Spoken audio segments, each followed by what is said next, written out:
Hello. क्या हाल है? ये कुछ नहीं, यहाँ पर कुछ नहीं देख रहा। मेरी मेरी आंखों में देख। ये नहीं है ही नहीं कुछ। देख मत डर। डरना नहीं है। डोंट लुक एट इट, ठीक है? आंखों बंद कर, 1 मिनट तक कॉपी पेन लेके आ तब तक, ठीक है? इसको कुछ नहीं देखना है, ठीक है? ओके। मैं ठीक है, ठीक है। अब देखो, अब देखो। Now you can see. ठीक है ना? बीजेटी, इसका मतलब है बाइपोलर जंक्शन ट्रांजिस्टर। हाँ, आप जानते हो इनको। एनपीएन और पीएनपी दो टाइप के होते हैं। बाइपोलर का मतलब है जिसमें दोनों पोलैरिटी के चार्ज कैरियर्स हैं, पॉजिटिव भी निगेटिव, यानी इलेक्ट्रॉन्स भी और होल्स भी, दोनों के दोनों चार्ज कैरियर्स के रूप में काम करते हैं, ठीक है? वो बाइपोलर। इनमें दो जंक्शन होती है, जैसे एन पी एन है तो एक एन और पी के बीच में, फिर अगली पी और एन के बीच में। एन पी एन और P N P, N P N में जो मेन चार्ज कैरियर्स है, मेजोरिटी चार्ज कैरियर्स, वो इलेक्ट्रॉन्स होते हैं, और पी एन पी में होते हैं होल्स। क्योंकि इलेक्ट्रॉन की मोबिलिटी होल से ज़्यादा होती है, इसलिए एनपीएन में को हम ज़्यादा यूज करते हैं, उसमें करंट ज़्यादा होगा, क्योंकि करंट भी मोबिलिटी पे डिपेंड करता है। राइट। तो ट्रांजिस्टर के वैसे तो कई सारे यूज हैं, जैसे एज एन एम्पलीफायर के रूप में, ऑसिलेटर, स्विच के रूप में। लेकिन जिस पे हमारा सबसे ज़्यादा फोकस होगा वो होगा एम्पलीफिकेशन। एम्पलीफिकेशन का मतलब क्या होता है? अगर हमने ट्रांजिस्टर को किसी भी सर्किट से जोड़ा, उसमें कोई भी हमने इनपुट सिग्नल दिया, तो वो उस सिग्नल को वैसा का वैसे ही रखे, बट उसके एम्पलीट्यूड को बढ़ा दे, मतलब सिग्नल सेम टाइप का और उसका एम्पलीट्यूड बढ़ जाए, इसको बोलते हैं एम्पलीफिकेशन। तो ट्रांजिस्टर ऐसा कर सकते हैं, वो किसी भी सिग्नल को एम्पलीफाई कर सकते हैं, ठीक है? तो अब हम सबसे बेसिक से शुरू करते हैं। अगर मुझे कोई ट्रांजिस्टर बनाना है तो मैं क्या करूँगा? मतलब मैं क्या यार, मैं तो कैसे बनाऊँ, जो भी लोग बनाते हैं। तो ये एक एन टाइप मटेरियल ले लिया मैंने। एन टाइप, पी टाइप आप आई पता होगा, है ना? जिसमें पेंटावेलेंट इम्प्योरिटीज डोप्ड की जाती है, वो एन टाइप होता है। तो ये पूरा का पूरा एन टाइप है। इसमें इस साइड से फिर से डोपिंग कर दिया और इसको बना दिया पी टाइप। ये हो गया पिन पी टाइप। यानी एन टाइप के, ये पूरा एन टाइप था, इसमें डोपिंग करके ये पी टाइप कर दिया, और इसमें फिर से डोपिंग करके इसको फिर एन टाइप कर दिया। देख रहे हो? ऐसा हो, ये एन टाइप, इसको डोपिंग करके पी टाइप करो और उसको फिर से एन टाइप कर दिया। ऐसा होता है, ऐसे बनता है एक्चुअली में जो ट्रांजिस्टर होता है, ठीक है? ये कैसा हो जाएगा? ये एन पी एन टाइप का ट्रांजिस्टर हो जाएगा, एन पी एन। ऐसे हम पी से स्टार्टिंग करके पी एन पी टाइप का बना सकते हैं, ठीक है? कुछ लोग सोच रहे थे कि ऐसे एन में फिर पी लगा दो, फिर एन, एन पी एन ऐसा बनेगा। ऐसे नहीं, एक के अंदर ही डोपिंग होते हैं, ठीक है? ओके। वैसे हम यूजुअली इस चीज़ को ऐसे ऐसे लेके चलेंगे जब भी पढ़ेंगे, इस तरीके से। तो ये एन, ये पी और ये एन, ठीक है? ये जो इसका बड़ा सा पहले से जो हिस्सा था, इसको बोलते हैं हम कलेक्टर। कलेक्टर। और ये जो बीच में लेयर बन गई, इसको बोलते हैं बेस। और इधर ये है एमीटर, ठीक है? तो यहाँ पर क्या है? ये एमीटर, ये बेस और ये कलेक्टर। हम एमीटर को हाईली डोप्ड करते हैं। हाईली डोप्ड मतलब इसमें डोपिंग बहुत ज़्यादा होगी, इसमें इलेक्ट्रॉन्स, जो कि एन में मेजॉरिटी चार्ज कैरियर इलेक्ट्रॉन्स होते हैं, वो बहुत ज़्यादा होंगे, ठीक है? तो इट इज़ हाईली डोप्ड।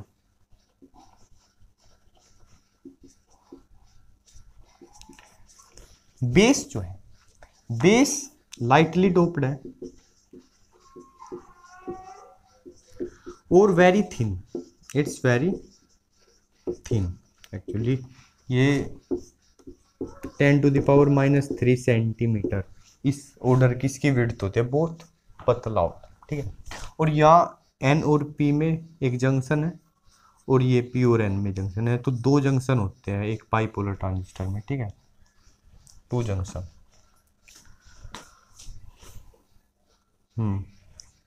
तो ये हैवीली डोप्ड, ये लाइटली डोप्ड, और ये कलेक्टर मॉडरेटली डोप्ड।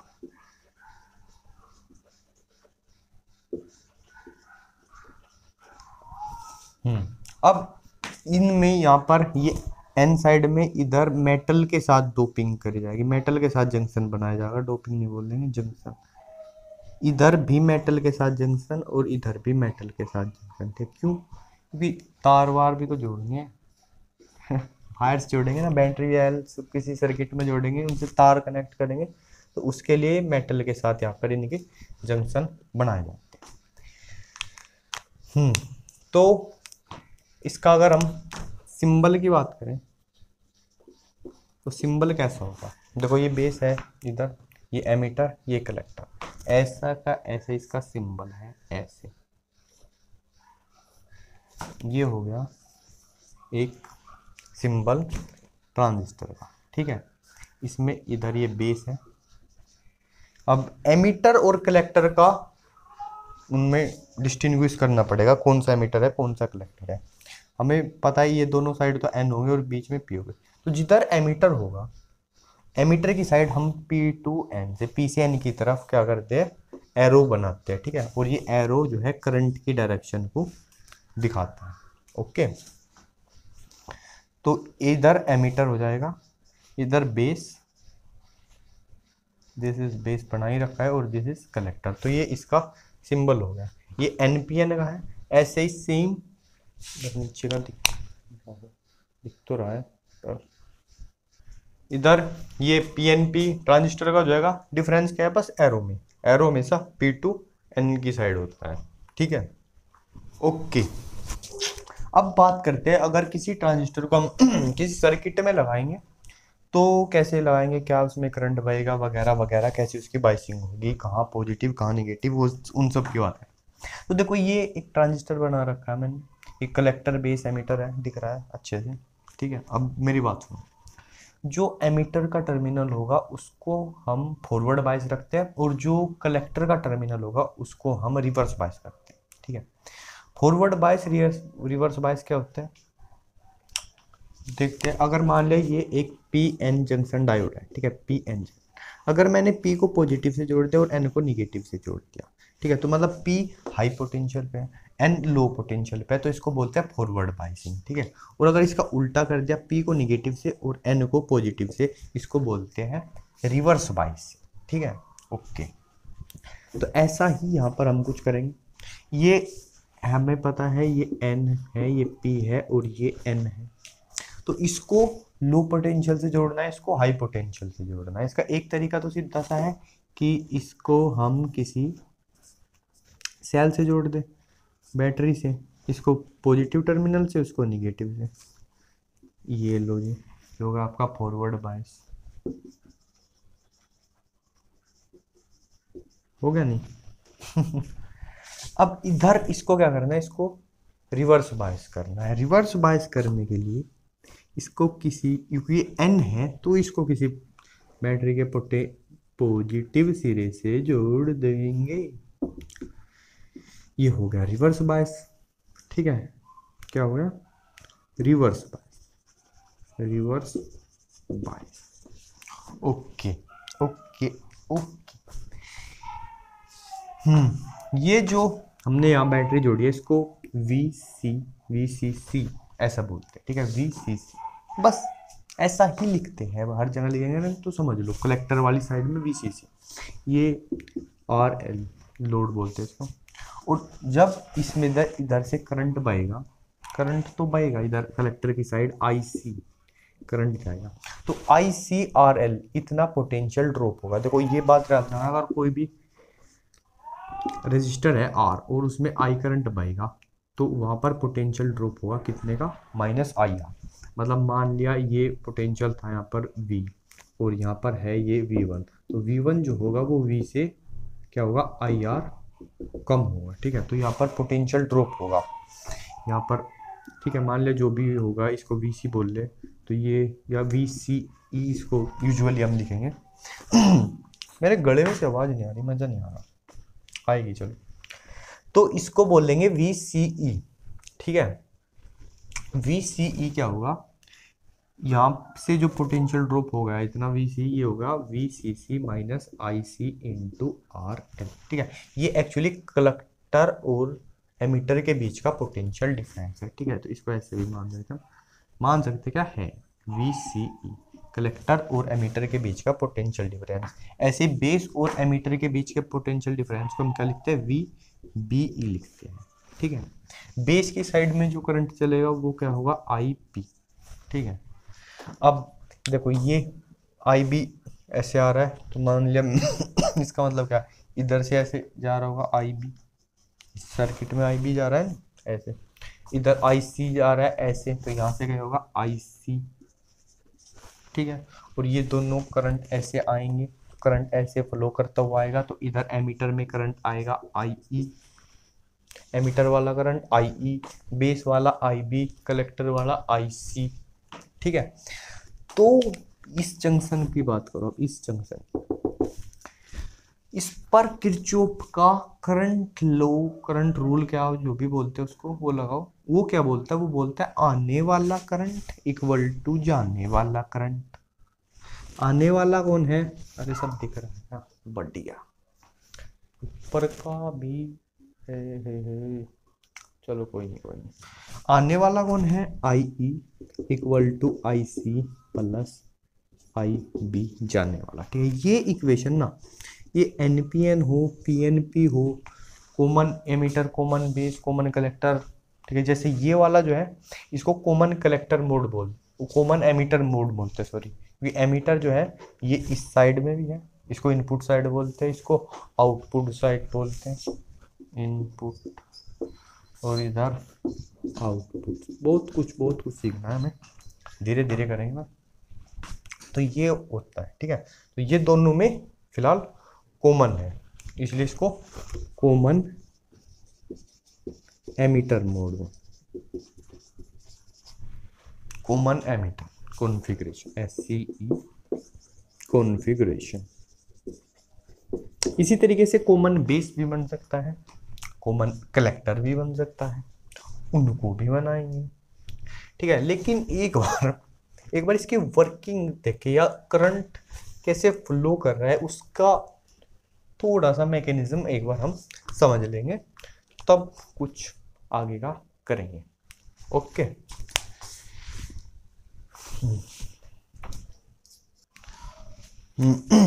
सुन, एक तो जबाई मत ले, ठीक है।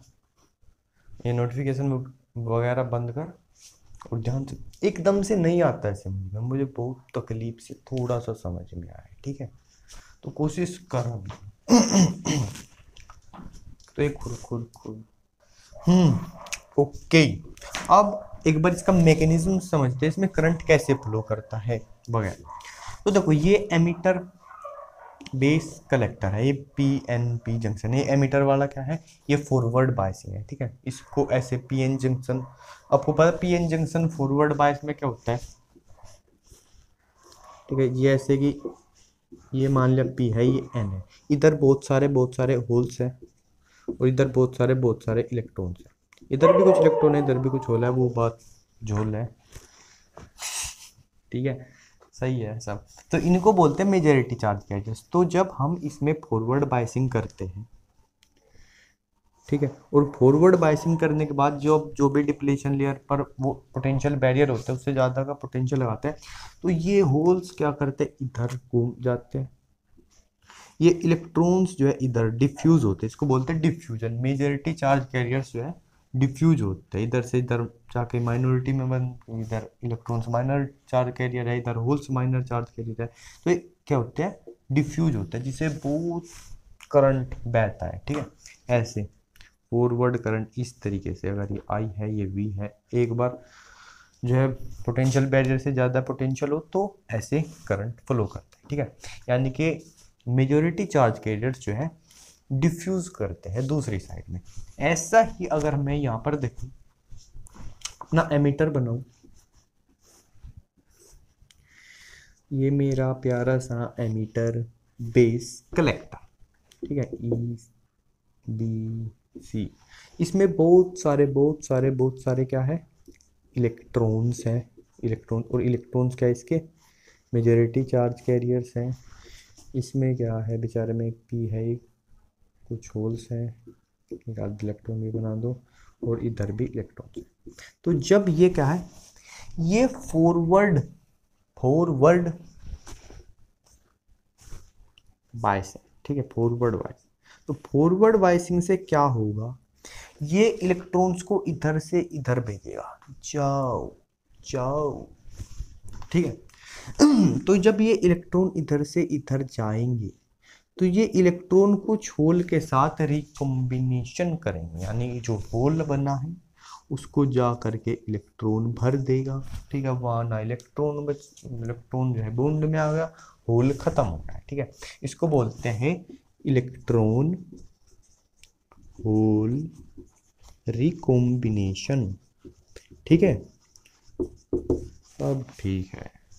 तो ऐसे, लेकिन अगर ऐसा ही हो जाएगा तो आगे तो बात बढ़ेगी नहीं, इसीलिए हम क्या करते हैं, बेस को बहुत पतला बनाते हैं, ठीक है, बेस को क्या करते हैं, बहुत ज़्यादा पतला बनाते हैं, ठीक है, और उसकी डोपिंग भी बहुत कम करते हैं ताकि यहाँ बहुत कम होल्स इसको मिले। तो जो भी इलेक्ट्रॉन होते हैं उनमें से मान लिया 1% 2% जो है उन होल के साथ कंबाइन करते हैं, बाकी के सब जब इस जंक्शन पे पहुंचेंगे, ये भी एक जंक्शन है, ये भी एक जंक्शन है, ठीक है। अब ये वाला जंक्शन जो है, हमने कलेक्टर को क्या करा है, हमने कलेक्टर को रिवर्स बायस करा, इधर पॉजिटिव पोटेंशियल लगा रखा है हमने, ठीक है। ऐसे अगर इसी से कनेक्ट करें तो इधर क्या है, पॉजिटिव है, यानी इलेक्ट्रिक फील्ड ऐसे है, इलेक्ट्रिक फील्ड ऐसे है, यानी इन इलेक्ट्रॉन जो यहाँ से, अब यहाँ इलेक्ट्रॉन्स यहाँ पहुँच गए हैं, इनको यह क्या करेगा, इनको खींचेगा, तो कहेगा आओ इधर आओ, तो इन इलेक्ट्रिक फील्ड के पॉजिटिव इलेक्ट्रॉन पे फोर्स है, ठीक है। तो इनको ये जो हमने जो इसको रिवर्स बायस किया है, रिवर्स वोल्टेज लगाई है, वो इनको इलेक्ट्रॉन्स को खींचेगा। अब इलेक्ट्रॉन्स ऐसे इधर जाएंगे, कलेक्टर में जाएंगे तो क्या करेंगे, इलेक्ट्रॉन्स इधर जाएंगे तो एक करंट इधर आएगा IC, ठीक है, IC करंट फ्लो करेगा। और इधर क्या होगा, इधर जैसे ही क्या हो रहा है, तो इधर जैसे ही कोई इलेक्ट्रॉन होल को फिल करेगा, तो एक इलेक्ट्रॉन होल पेयर हमारा गया, तो वैसे ही कोई तुरंत उसी क्षण कोई बॉन्ड, सिलिकॉन के बीच में से 4 बॉन्ड होते हैं यार, शुरू से पढ़ाते पता ही होगा वैसे तुमको। तो एक बॉन्ड टूट जाता है, बॉन्ड टूटता है तो वहां पर होल रह जाता है और एक इलेक्ट्रॉन फ्री हो रहा है, ठीक है। तो एक बॉन्ड टूटता है, एक कुछ व्यक्ति की कॉल ने हमारी वीडियो रोक रखी थी, बच्चा वो टाइम से पता लग गया, ठीक है, एयरप्लेन मोड खोलना याद नहीं आता। तो मैं क्या कह रहा था कि एक बॉन्ड टूट जाता है, यही होगा, हाँ है ना। तो उससे क्या होता है, एक इलेक्ट्रॉन और एक होल पेयर मुक्त होता है। उस इलेक्ट्रॉन को तुरंत ये पॉजिटिव वाला कहता है तुम भैया इधर आ जाओ, ठीक है। जैसे ही वो इलेक्ट्रॉन इधर आके समाता है, इधर से ये इलेक्ट्रॉन उठा के इधर डाल देता है, इधर से आया इधर को गया, इलेक्ट्रॉन ऐसे आ रहे हैं, है ना। तो देखो बता रहा हूँ, इलेक्ट्रॉन ऐसे आ रहा है तो ये IB करंट ऐसे फ्लो करेगा, ठीक है, इलेक्ट्रॉन की बहने के उल्टा, ठीक है। तो ऐसे IB फ्लो करेगा और ये ऐसे IE, और IB करंट और IC करंट दोनों मिलके क्या बनाएंगे, IE करंट, ठीक है। तो ऐसा कुछ खेल है। इधर से अगर आप देखो तो ये IE है, ये ऐसे IC चला जाएगा, ये इधर से ऐसे IB आ जाएगा, ठीक है।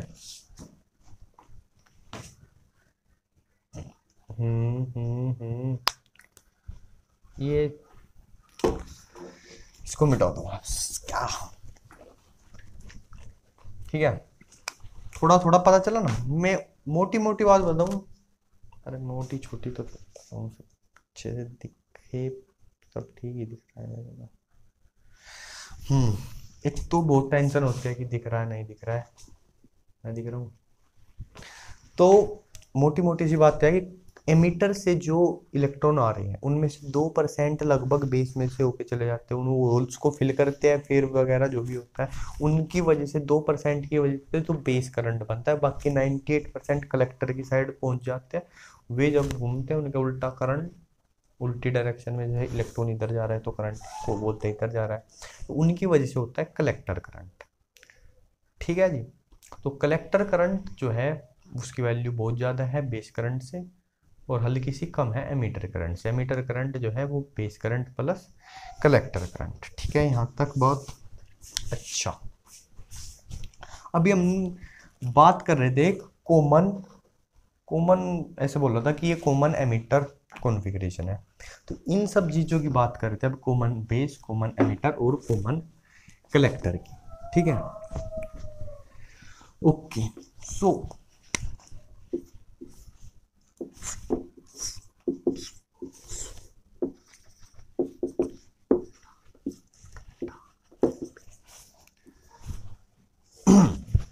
ये देखो,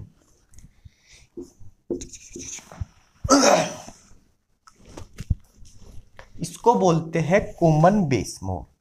कॉमन बेस मोड का मतलब क्या है, बेस जो है इनपुट साइड में और इधर आउटपुट साइड में, ये ऐसे इधर इनपुट है और ऐसे इधर ये क्या है,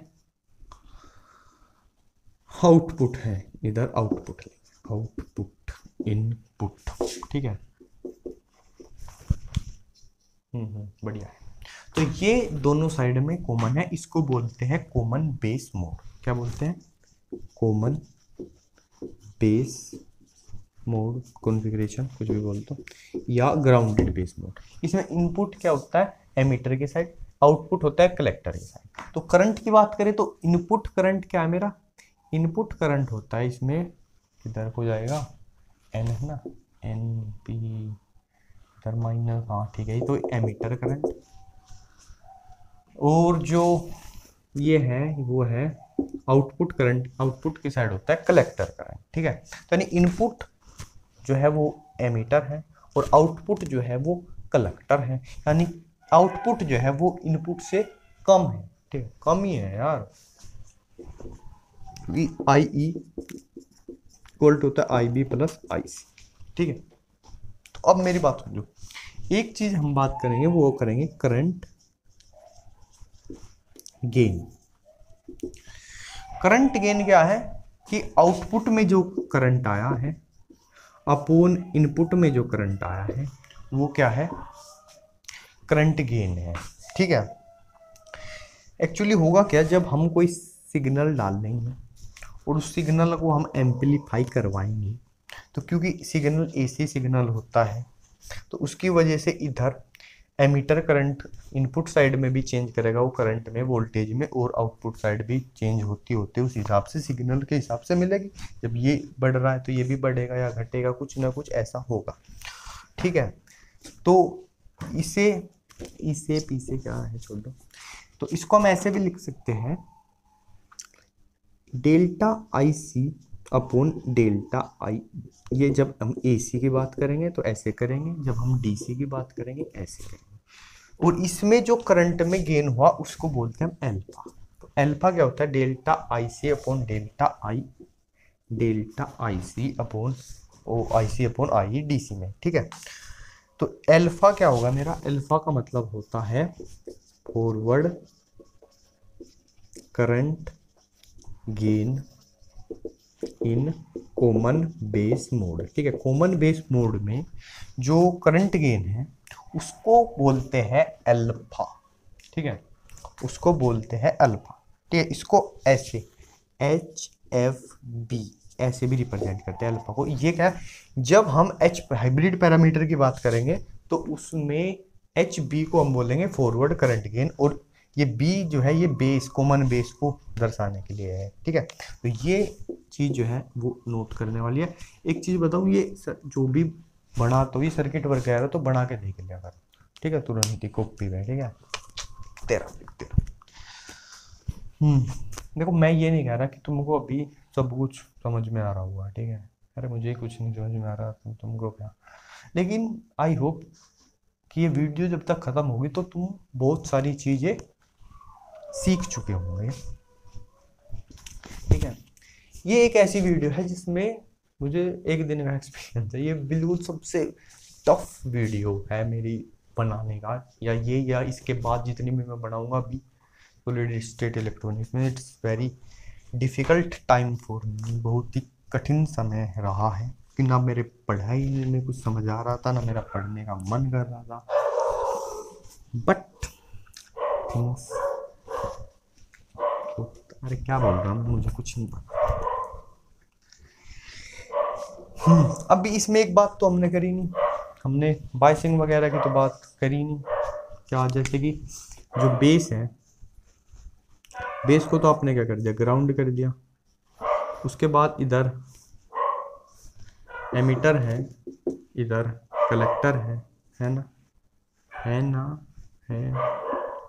तो क्या करते हैं, इस एमीटर को तो क्या करना है हमको, ऐसे कर रखा है मैंने, इसको फॉरवर्ड बायस और इसको रिवर्स बायस।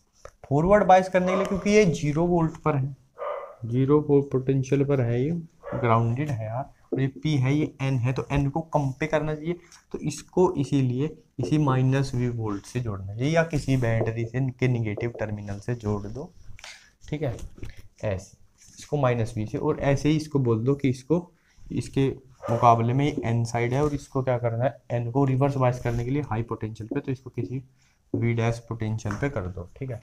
ये क्या हुआ, ये अब जैसा हमको चाहिए था वैसा हो गया, ये फॉरवर्ड बायस्ड हो गया और ये रिवर्स बायस्ड हो गया, ठीक है।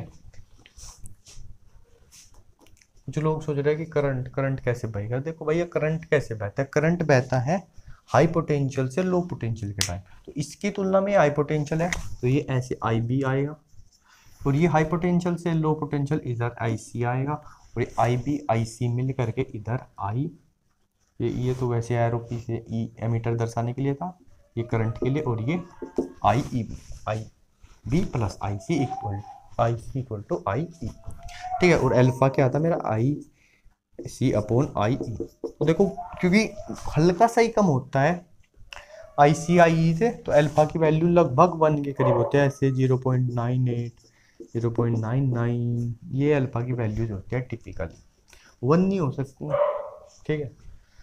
तो ये था कॉमन बेस मोड। इसके बारे में एक बात हो रहा है, इसका इनपुट इम्पीडेंस और आउटपुट इम्पीडेंस, तो ये होता है लो और ये होता है हाई।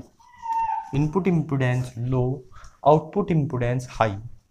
इस वजह से भले ही इसमें करंट गेन ना हो, लेकिन इसमें वोल्टेज गेन होता है, ठीक है। वोल्टेज गेन मतलब उसको किससे ऐसे भी कर, मतलब VG से रिप्रेजेंट कर दूँ वोल्टेज गेन, तो वो क्या होगा, वो होगा करंट में जो गेन हो रहा है, क्या गेन हो रहा है, अल्फा हो रहा है ना,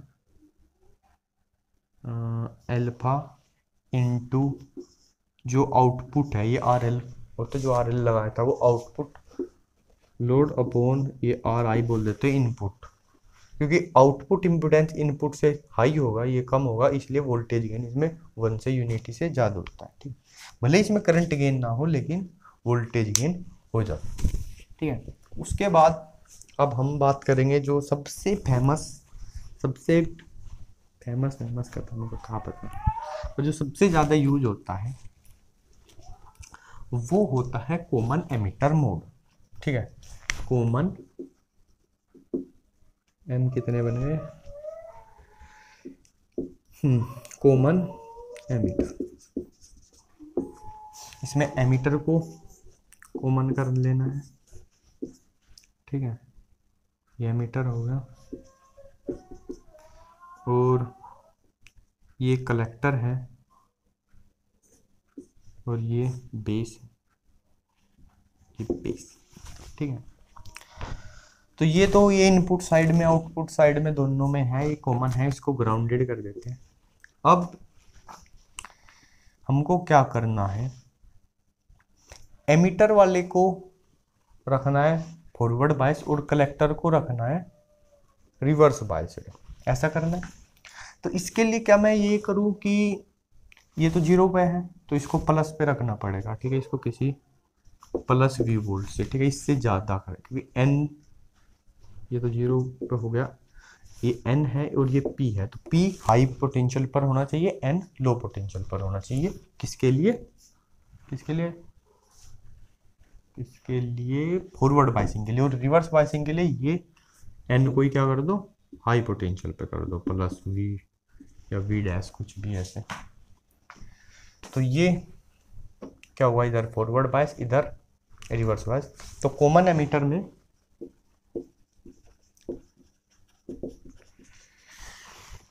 इनपुट क्या है, वो बेस है, और आउटपुट क्या है, वो कलेक्टर की साइड है। इनपुट बेस की साइड और आउटपुट कलेक्टर की साइड। तो इसका जो फॉरवर्ड करंट गेन होता है, current gain in common ammeter mode, उसको बोलते हैं बीटा।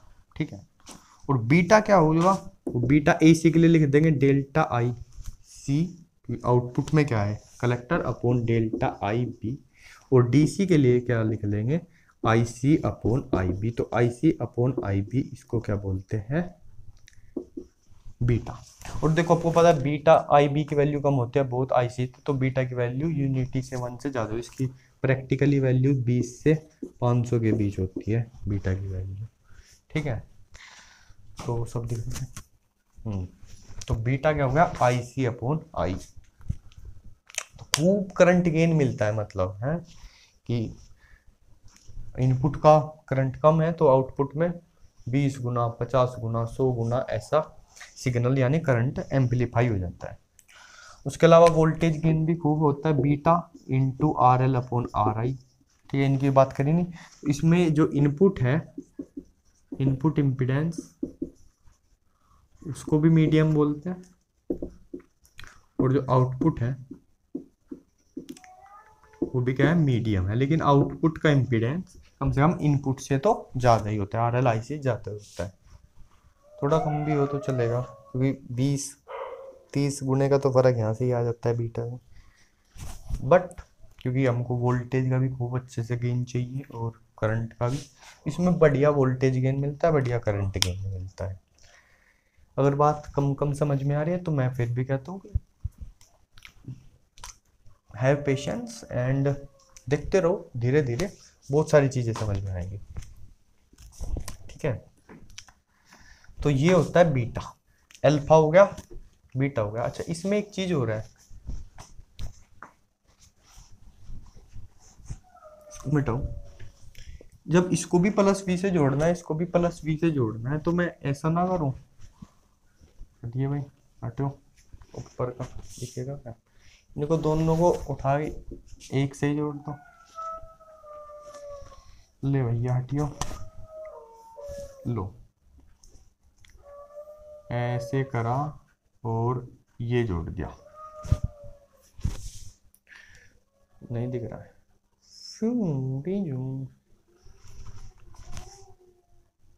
क्लैरिटी में कॉम्प्रोमाइज नहीं करा ना हमने।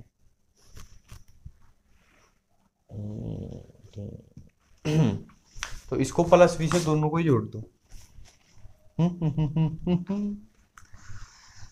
बट मेरे प्यारे दोस्तों साथियों, यहाँ पर एक समस्या है। अगर हमने इसमें जो है बेस वाले में वोल्टेज जो है ज़्यादा हो जाए तो ऑफ कोर्स फॉरवर्ड बाइसिंग ज़्यादा हो जाएगी, तो बेस करंट भी ज़्यादा हो जाएगा। और जब बेस करंट ज़्यादा होएगा उससे बीटा टाइम्स कलेक्टर करंट होएगा। कलेक्टर में अगर बहुत ज़्यादा करंट हो जाएगा तो कलेक्टर फूक जाएगा। ठीक है ना, बहुत ज़्यादा करंट होएगा तो गर्म हो जाएगा, वो फूक जाएगा। तो जो ये बेस पे जो फॉरवर्ड बाइसिंग जो है वो हमको रखनी है 0.7 वोल्ट के समथिंग। ठीक है, और इधर ये 5-10 वोल्ट भी लग जाता है कलेक्टर के साइड।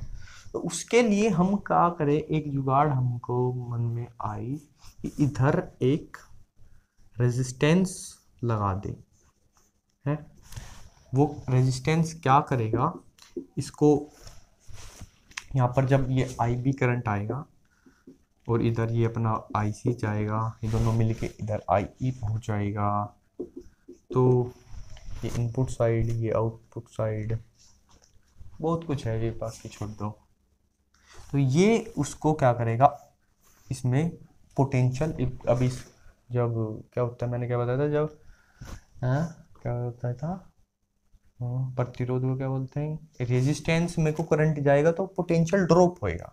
ठीक है, तो इसको इस तरीके से चूज करते हैं कि हमको पोटेंशियल जो है चाहिए, जितना चाहिए उस हिसाब से मिल जाए। ठीक है, इसको जो है फिक्स्ड बायस सर्किट भी बोलते हैं। जब हम बायसिंग आगे स्टेबिलिटी बायसिंग उनकी बात करेंगे तो कुछ बात, फिर भी यार देखो एक बार देख लो, ड्रॉ कर लो, कुछ जा नहीं रहा है इसमें, सब आएगा, पता नहीं क्या क्या आएगा, क्या क्या जाएगा। तीसरे की बात कर लेते हैं, कॉमन कलेक्टर। तो बस कुछ नहीं है, कलेक्टर को कॉमन कर लो। इधर ये एमीटर है, ये कलेक्टर है, ये बेस है, ठीक है, और ये बस जोड़ दो, इसको बीच में जोड़ दो। अब देखो इसको हाई पोटेंशियल पर रखना है तो इसको निगेटिव से जोड़ दियो लो, ठीक है, ताकि ये हाई पोटेंशियल पर रहे।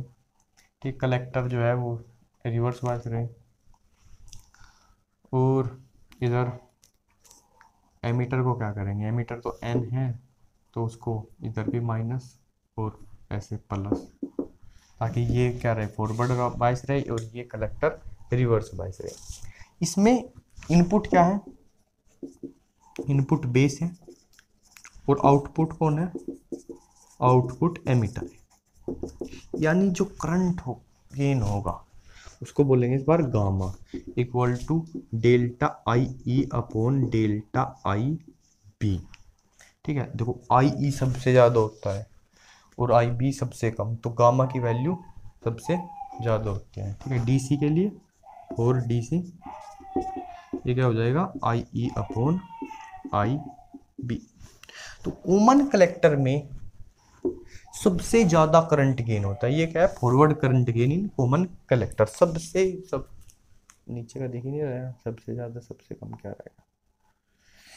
तो कॉमन कलेक्टर में सबसे ज्यादा करंट गेन होता है, लेकिन इसमें इनपुट इम्पीडेंस जो है वो हाई होता है और आउटपुट इम्पीडेंस लो होता है। इस वजह से जो वोल्टेज गेन है, ठीक है, क्योंकि इसकी वैल्यू कम है इसकी ज़्यादा, तो वोल्टेज गेन कम होता है। Voltage gain less than 1, less than unity का मतलब होता है 1, तो वोल्टेज गेन नहीं होता इसमें। करंट गेन तो सबसे ज़्यादा किस में है, कॉमन कलेक्टर में, लेकिन वोल्टेज गेन नहीं है, इसलिए इसका यूज भी हम नहीं करेंगे। सबसे ज़्यादा यूज तो कॉमन एमीटर का ही करेंगे, ठीक है ना। ओके, तो एक बार हम अब एक बार दो बार तीन बार जो भी, अब हम करेंगे अल्फा बीटा और इन गामा, इनमें क्या रिलेशन है, अल्फा बीटा और गामा का रिलेशन, ठीक है, वो करें। तो इस इक्वेशन से हम शुरू करेंगे, I equal to I B plus I C. एक बार बता दूं, अल्फा जो है वो है आई सी अपॉन आई ई, इसकी वैल्यू तो 1 से कम ही होगी, और जो बीटा है वो है आई C upon I B, gamma है आई ई अपॉन आई बी, ठीक है। तो इसको एक बार मैं क्या करूं, सबको आई बी से भाग दे दो, आई बी से, I B I B I B, तो I E upon I B ये क्या होता है, गामा होता है। Gamma equal to 1 plus I C upon I B क्या होता है, बीटा होता है। तो gamma equal to 1 plus beta, ये एक रिलेशन आ गया, ठीक है। तो इधर लिख लो इसको, gamma equal to 1 plus beta. अब इसको मिटा दो, अब इनको भाग दे दो सबको सी से, आई सी आई सी आई सी। तो देखो आई E upon I C, I E upon I सी कुछ होगा, ये 1 अपॉन अल्फा हो जाएगा, क्योंकि आई सी अपॉन आई रहेगा, 1 upon alpha equal to I B upon I C क्या होता है, आई बी अपॉन आई सी कुछ नहीं, 1 अपॉन बीटा है और प्लस ये 1 है, तो इस 1 को इधर ले, 1 upon alpha minus 1 equal to 1 upon beta, ये क्या बन जाएगा 1 minus alpha upon alpha equal to 1 upon beta, या दोनों को उल्टा कर दो, alpha upon 1 minus alpha equal to क्या हो जाएगा beta, alpha upon 1 minus alpha क्या हो जाएगा बीटा हो जाएगा। ठीक है, एक तो रिलेशन ये हो गया, alpha upon 1 minus alpha equal to क्या है बीटा है। एक चीज और, क्या 1 अपॉन एल्फा इक्वल टू ये हो गया था ना, 1 अपॉन एल्फा इक्वल टू, इसको ऐसे जोड़ दो बीटा इंटू 1 प्लस बीटा, तो एल्फा क्या आ जाएगा, एल्फा हो जाएगा बीटा अपॉन बीटा प्लस 1। सही तो करा होगा मैंने, सही करा होगा, 1 से तो कम होता है, तो ये एक रिलेशन हो जाएगा alpha equal to beta upon beta plus 1। ठीक है, एक चीज और क्या है भैया, एक चीज और क्या है, वो ये है बीटा प्लस 1, इसकी वैल्यू तो गामा है ना, beta plus 1, alpha equal to beta upon gamma, ये भी हो जाएगा, या gamma equal to beta upon alpha, ये भी रिलेशन है। ठीक है, तो ये कई सारे इनमें रिलेशन हो गए। अच्छा, बहुत अच्छे, बहुत प्यारा, ठीक है ठीक है, पता चलेगा अल्फा क्या है, forward current gain in common base, beta क्या है एच, जो एच पैरामीटर होंगे इनके बारे में बात करेंगे, forward current gain in common ammeter, और गामा है forward current gain in common collector. Okay, तो अब बात करेंगे ट्रांजिस्टर लीकेज करंट की। ट्रांजिस्टर लीकेज करंट क्या होता है, देखो जो कलेक्टर वाली साइड है वो रिवर्स बायस होती है, रिवर्स बायस में पता तुमको करंट तो होता है कि रिवर्स सैचुरेशन। ऐसे अगर आपने कभी ये डायग्राम जीवन में देखा हो, ये फॉरवर्ड में और ये इधर से एवलांच ब्रेकडाउन हो जाता है, एवलांच ब्रेकडाउन, और इधर ये क्या है फॉरवर्ड बायस और रिवर्स बायस, और ये जो करंट है ये वाला, ये जो वैल्यू है करंट की, ठीक है, ब्रेकडाउन से पहले, इसको बोलते हैं रिवर्स सैचुरेशन करंट। कम दिखा, रिवर्स सैचुरेशन करंट, बढ़िया दिख रहा है। ओके, तो ऐसा ही कुछ सीन है। अब देखो ये करके दिखाओ, ये देखो, ये एमीटर है, ये बेस है, ये कलेक्टर है, ठीक है, और ये क्या है, ये रिवर्स बायस है, ठीक है, क्योंकि एन है और ये प्लस माइनस रिवर्स बायस। अगर एमीटर साइड ओपन है, खुली हुई है, मतलब उसका सर्किट ही नहीं पूरा हो रहा है, तो इधर से तो कोई अब इलेक्ट्रॉन जाएंगे नहीं उनकी वजह से कि वो बेस में के जाएंगे, कुछ कलेक्टर को तो कुछ होगा नहीं, उसके बावजूद कलेक्टर टू बेस में क्या बहेगा, करंट बहेगा, ठीक है, अभी भी करंट जाएगा कलेक्टर में, और इस करंट को बोलते हैं ICBO, ठीक है, और ये क्या है, collector to base leakage current, ठीक है, क्या है, कलेक्टर पर इधर दिखेगा क्या, टू बेस लीकेज करंट, ठीक है, लीकेज करंट। ये क्यों होता है, ये होता है माइनॉरिटी चार्जेस की वजह से, माइनॉरिटी चार्जेस जो होते हैं, क्योंकि वो रिवर्स सैचुरेशन में भी चलते हैं। ये जो करंट होता है ना, ये माइनॉरिटी चार्जेस की वजह से ही होता है एक्चुअली। जैसे कोई PN junction diode, PN junction है, और हमने उसको रिवर्स बायस कर दिया, तो मेजॉरिटी चार्ज कैरियर्स तो क्या होंगे, इधर क्या है, मुझे होल्स को ये निगेटिव इधर को खींचेगा, और इन इलेक्ट्रॉन्स को इसके वाले को पॉजिटिव पता दिखेगा, पीएन नहीं दिख रहा है, लो दिखेगा। अब ये पॉजिटिव इलेक्ट्रॉन्स को इधर को खींचेगा, तो इनकी वजह से तो करंट जाएगा नहीं, लेकिन इधर भी कुछ होल्स हैं और इधर भी कुछ इलेक्ट्रॉन है, ठीक है। तो इलेक्ट्रिक फील्ड की वजह से ये होल्स मूव कर सकते हैं और ये इलेक्ट्रॉन मूव कर सकते हैं। ये क्या है, माइनॉरिटी चार्ज कैरियर्स, इन्हीं की वजह से करंट होगा। ठीक है, तो वही ऐसे होता है, माइनॉरिटी चार्जेस की वजह से करंट होता है, लीकेज करंट जिसको बोलते हैं। ठीक है, ओके। तो हमने एक चीज पढ़ी थी कि अभी अल्फा पढ़ा था, वो क्या था, आई सी अपॉन आई ई। यहां से लिख सकते हैं I C equal to alpha आई। लेकिन जो टोटल आईसी होता है वो सिर्फ ये नहीं होता, प्लस ये भी होता है leakage current, I C B O. तो I C equal to alpha I E plus I C B O. ये तो दिख ही नहीं रहा है, सी बी।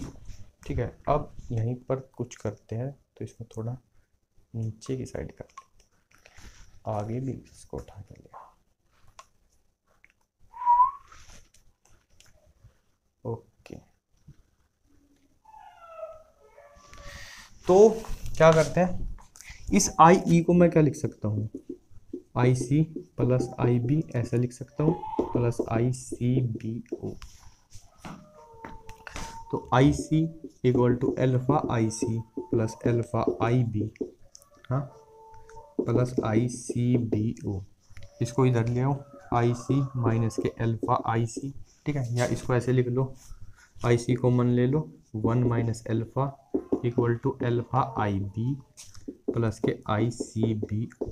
ठीक है, अब 1 - एल्फा से डिवाइड कर दो, तो I C equal to alpha upon 1 - alpha I B plus 1/1 - alpha I C B O. ठीक है, ये क्या है, ये बीटा है और ये 1 प्लस बीटा है। ये कैसे है, ये तो बीटा है, ये पता है, बीटा आई बी प्लस इसकी वैल्यू आएगी 1 प्लस बीटा, वो मैं अभी दिखा दूंगा।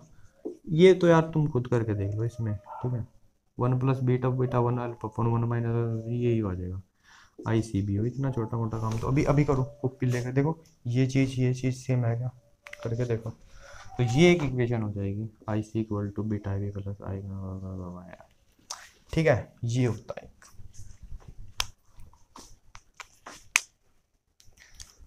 अब दोबारा से यहाँ पर आ जाओ।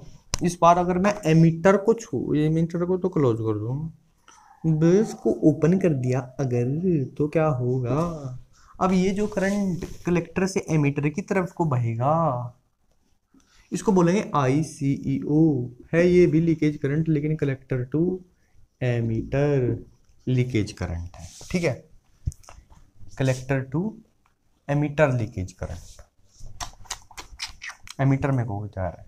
ठीक है, तो अब ये आई सी ई ओ है, कलेक्टर टू एमीटर, इसमें बेस में भी बेस में आई सी बी ओ था। फर्क तो पता चल ही रहा होगा ना, डिफरेंस। ठीक है, अब देखो हमने अभी एक इक्वेशन देखी थी, I C equal to beta I B plus के 1 प्लस के बीटा आई, क्या था, आई सी बी ओ था। लेकिन जब बेस करंट जीरो हो, जब बेस करंट जीरो, बेस में करंट नहीं जा रहा, तो जो कलेक्टर करंट होगा आई सी, उसको हम क्या बोलेंगे, आई सी ई ओ। ठीक है, यानी जब आई बी जीरो है तो आई सी क्या है, वो आई सी क्या है, आई सी ई ओ है। तो I C E O equal to, ये तो क्या है, जीरो, तो ये क्या बन जाएगा, 1 प्लस के बीटा आई सी बी ओ। या ऐसे बोल सकते हैं I C E O upon I C B O equal to 1 plus beta. तो 1 plus beta I C B O, इसकी जगह आई सी ई ओ लिख सकते हैं। तो इस इक्वेशन को दोबारा ऐसे लिख सकते हैं, I C equal to beta I B plus I C E O. ये आई सी के, ये ना ऐसे 3-4 इक्वेशन देता है, पूछता है ऊपर तो कौन सी गलती है, तो सारियों को याद रखेंगे, कौन सी सही है कौन सी गलत है। ठीक है ना, 1-2 बार लिख के देख लियो, मेरे ने तो 1-2 बार लिख ली होगी याद। तो यार मन तो मेरा और भी कई सारी चीज करने का था आज ही, लेकिन आई थिंक आज इतना मज़ा नहीं आ रहा है एक्चुअली। तो और काफ़ी लंबा भी हो गया, तो अभी तक मुझे नहीं पता कैसी अब वीडियो बनी है अभी तक, ये कहीं दोबारा तो नहीं बनानी पड़ेगी, समझ में आएगा अभी इसमें जो कुछ हो रहा है नहीं। सो आज यहीं तक रहने देते हैं। फिर देखेंगे, कल फिर बनाऊंगा 2 4। मैं क्या बोल रहा हूँ, किसको बोल रहा हूँ।